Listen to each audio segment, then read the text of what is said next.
Sunsets on round 3 of the FIM Asia Road Racing Championship here at the Mobility Resort Motegi in Japan. Now, day one has been a telling day. Of course, the weather has played a part. It's been cloudy, it's been cooler than the usual temperatures for the past few weeks. So, join us for the FIM Asia Road Racing Championship here, round 3 at the Mobility Resort Motegi, Japan.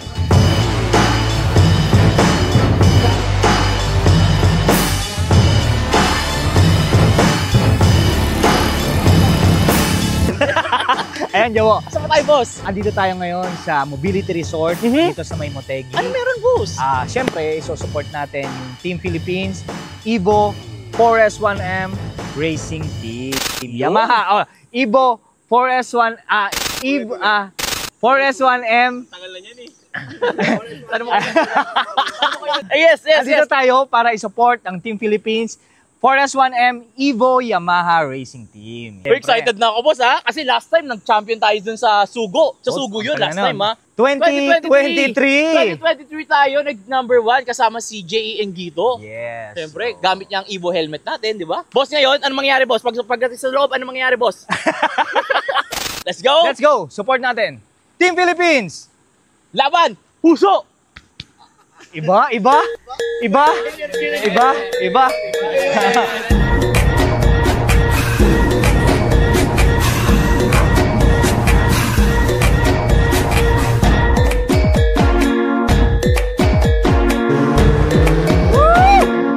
Guys, hindi ako yung kakarera pero kinakabahan talaga ako.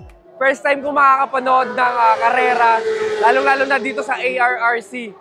Tapos dito pa sa Japan leg. So iba pala talaga yung experience pag nandito ka. Personal na nakikita mo yung mga karirista, yung mga motor nila.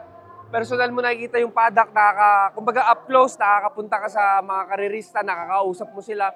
So iba yung experience, solid, mas intense. At saka mas nakakakaba talaga. Pero kinakabahan ako pag yung tunog pa lang ng mga motor. Sanay tayo sa tunog ng motor, pero yung tunog ng motor ng mga karirista, iba pala pag personal. So, syempre, good luck sa 4S1M Evo Yamaha Racing Team. And of course, sa buong Philippine team. Syempre, kahit anong mangyari, proud kami sa inyo.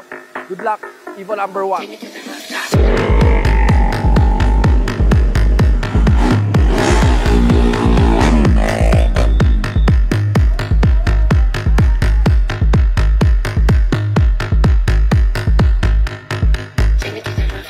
Grabe, ganito pala yung karera sa ibang bansa, lalo dito sa ARRC. Yung intense, yung pressure, sobrang bigat. No? And sana, syempre, manalo ang team natin dito sa Japan. Hopefully, magkaroon ng chance na manalo si Jay.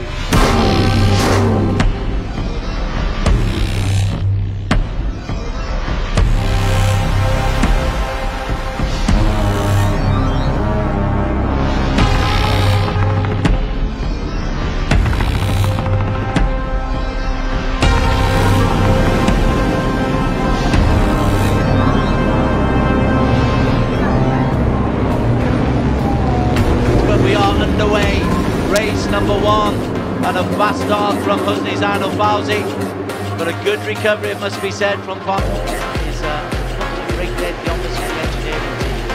In the meantime, John Emerson and Quito, Mike 25, is down into the lead.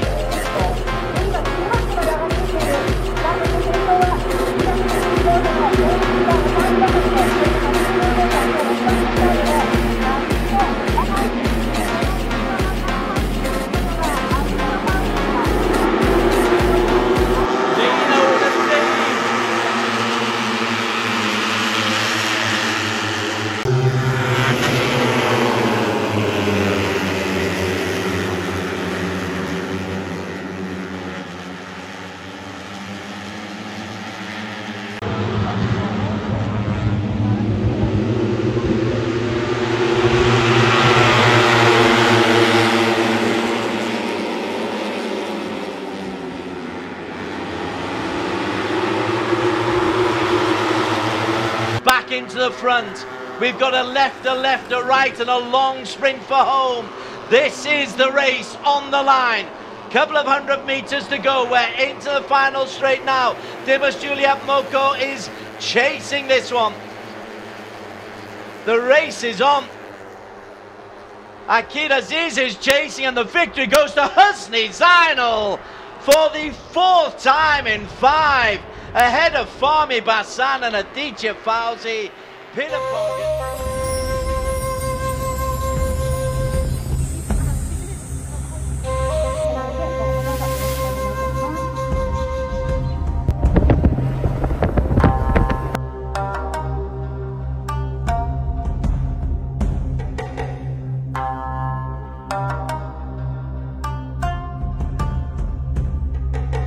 Alam niyo ba mga sir, sobrang kinakabahan, excited as well kasi first time ko nakarating dito sa Japan. And at the same time, first time ko ring naka-join at manonood ng ARRC. At sinusuportahan kasi natin yung team natin dito sa Japan ngayon, yung Evo Philippines na rider natin na si Jing Gito. At sana hoping mga sir na manalo siya dito sa Motegi, Japan. At nakakatuwa kasi first time ko nakita yung mga ganito na grabe pa sila mag-prepare, yung kanilang mga gulong, lahat eh. May gumagawa ng makina, mayroong mga nagsiset up ng mga suspension, talagang may nagtutune pa, talagang pinag-aaralan nila yung motor nila before sumabak dito sa racetrack. Talagang gusto ko yung makita yung excitement mamaya kung paano sila bababak mamayang 1 p.m. 30 minutes from now, start na ng karera. Hoping sana manalo tayo.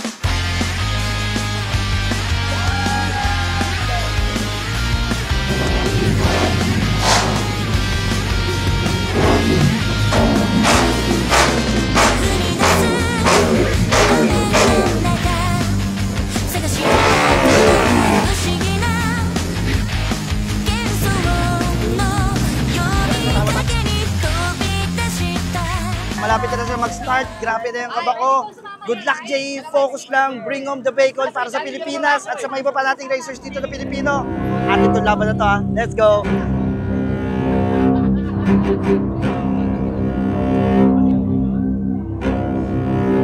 "26 starters for race 2 of the weekend in the ARRC Underbone 150. Long hold and a tentative start from Husni. Oh, Pirapong has just led into...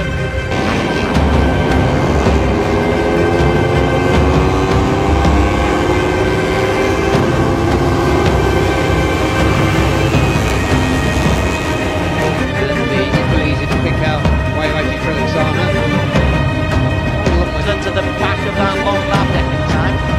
This is the point on Emerson and Guido. He's being picked up in the middle of the home straight. It has been cleared here. And everything. We've got another situation. That's 23. Well, 29 rushing down.